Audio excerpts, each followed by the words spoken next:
Hi everyone, it's Ren here. Welcome to my room. Happy Thursday, guys. Delighted to see you as always. Now, I have a quick announcement to make. It relates to my book, which is out. It's been out for a week now, and all the available links are in the description box. It's a book on the INFJ, most in-depth study ever conducted. So if you are interested in the INFJ type and you're willing to spend less than $10, it's available as an ebook and as a paperback. Description box, all the links down below. Thank you very much for your support. Just to let you know that I had initially planned to make a video with the book in hand to present it today. In the end, my dad, he was supposed to bring me a copy of the book because for some reason Amazon still hasn't delivered the copies that I ordered for myself. I met my dad earlier for lunch. He forgot. I'm going to pick the book up later tonight, so I'll be making a presentation of it tomorrow. Now, let's move on to our topic of the day. I want to discuss the 5 main triggers of stress, 5 main causes of stress for INFJs. Okay, so let's get started. Number 1, conflict. As you know, INFJs are not necessarily good with conflict. There's a number of reasons why that's the case, but primarily the reason is that they are introverts, intuitives, and extroverted feelers. And what I want to emphasize is that being a feeler is not necessarily an instance of being bad at conflict, at being stressed by conflict. This is one of these preconceived ideas that simply isn't true. In fact, you can have a lot of ENFJs, for example, FE dominants, who are, I wouldn't say enjoy conflict, but certainly can manage conflict, and in a sense, resolving a conflict can bring them a lot of satisfaction. That's because they are doers, that's because they are proactive. Why is it the case? Because they're extroverts. Their FE is projected directly toward the object or towards the other subject, the other person with whom the conflict is to be solved. So it's natural for the ENFJ to reach out to the other person. And as we will see, in causes of stress, this topic will come back a lot. In the case of the INFJ, yes, they are extroverted feelers, but they're actually NI dominants. So therefore, they're not projected toward the object as a primary mode. They're introjecting, they're taking in. So their primary mode is to actually defend themselves against the power of the object. It's an unconscious state of being. Conflict is always threatening to enter into their private domain and make it burst apart at the seams. And this is why it's a cause of stress. Second, crowded spaces, crowded places. Again, INFJs are introverts. They're extroverted feelers, but as introverts, they're not likely to enjoy very, very big places where there are a lot of people around. But I would like to mention exceptions, because it is not true that INFJs are incapable of enjoying themselves in a crowded place.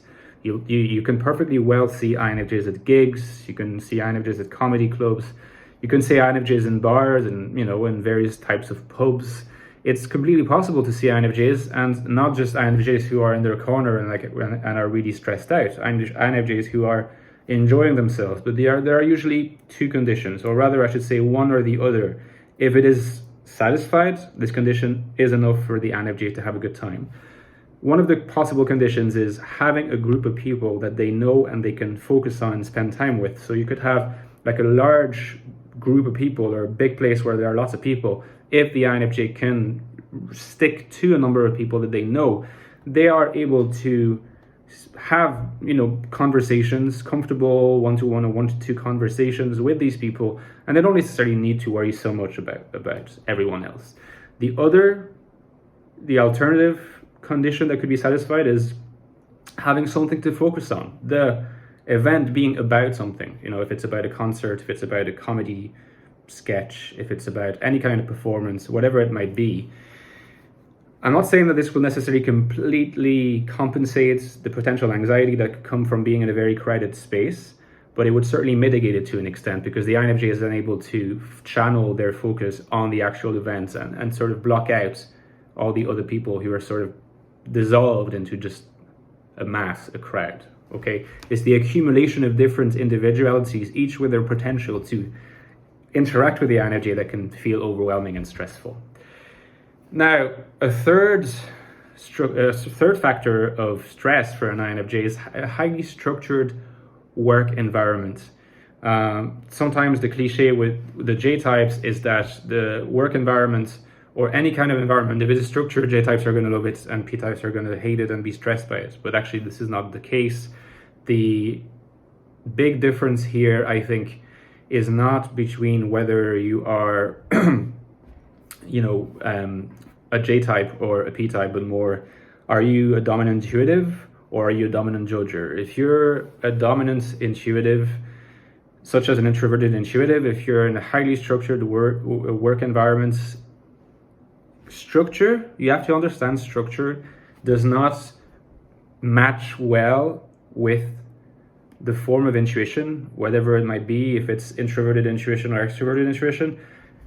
It's intuition, it's dynamic, it never gets fixed into an actual structure. So if you're a dominant introverted intuitive or extroverted intuitive, you're going to conflict with the structure. You're going to have to adapt to the structure. You can adapt to it. You will not be happy with it because you'll be repressing your intuition. Over time, this repression will turn into frustration, and this frustration will be physiologically manifested as symptoms of stress. So overly structured work environments are not good for INFJs either. Fourth cause of stress, being put under time pressure. It's something that not only employers and managers, but also friends and acquaintances of all sorts need to understand.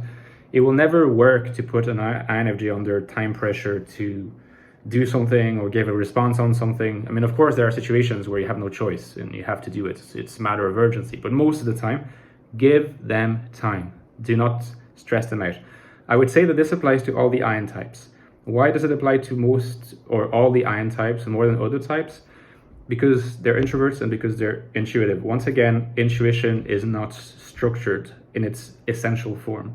So it doesn't deal well with structure. Putting a time pressure is like forcing a deadline onto someone is imposing structure. It doesn't match well with intuition. And also, there are introverts, and introverts usually, as a rule, need more time to get to a decision because there's like a processing of filtering down the information that takes longer. They're not as proactively, again, engaging with the object and giving responses as quickly. They need more time. So if you combine introversion and being an intuitive type, you get two elements that tend to make those types easily stressed if they feel like they're being put under time pressure. And finally, a fifth cause of stress, I would call having a busy schedule or calendar ahead. So imagine that you have a calendar and it shows all the different months. You have, next month, the month after that, until the end of the year, whatever it might be. If you have a lot of different, events already planned, if it's very, very busy, it's stressful to an INFJ. It would be stressful to an I dominant. Again, there's the element of structure, the element of things being fixed. It's decided, it's not going to change. So intuition doesn't like that, especially when it's dominant. Yeah, and you have the fact that the introvert, because the introvert is not primarily in the relation of being projected toward the object, but of letting the object come to him or to her and making sure that the introvert has the appropriate defenses to deal with the object, having enough power to deal with the object. A proliferation of external objects, and you have to think that all these events that are planned in the future, they are potential collections of objects that are going to just surge upon the horizon of the INFJ as they come. They can project this, especially if they see a lot of different events on a calendar. Like this is kind of almost like an army of objects that is promising to invade their own inner space sooner or later, and it can cause stress. Contrast this with an extrovert, for example, an ENTP or an ENFJ, who are going to be instead, and there's a fundamental difference, they're going to be looking forward to having all these things because this is pure nourishment to their extroversion, having lots of things to do, being projected toward things. They're excited by the idea of having a lot of objects to deal with. It's very different for an introvert, and especially so for an INFJ. So the 5 causes have been listed: conflict, crowded places, highly structured work environments, being put under time pressure, and having an overly busy schedule. Give me a like if you enjoyed the video, consider subscribing, don't forget about the book, and I will see you very soon, guys. Enjoy your Thursday.